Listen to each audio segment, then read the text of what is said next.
how to see cloud storage in Telegram. I'm going to show you how you can easily see cloud storage in Telegram. Start by opening the Telegram app on your mobile device.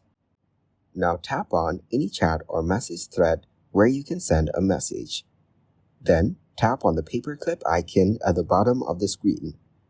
After that, you will see an option at the bottom to tap on File.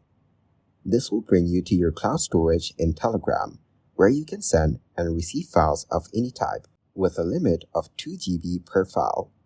These files are accessible from any of your devices. If you want to increase your storage limit, you can also upgrade to Telegram Premium. To do this, tap on Settings from the left menu. Then scroll down and tap on Telegram Premium. Telegram Premium offers unlimited cloud storage and allows you to send files up to 4 GB in size. Keep in mind that Telegram Premium costs $4.99 per month. If you are a heavy user of cloud storage and large file sharing, this could be a useful upgrade.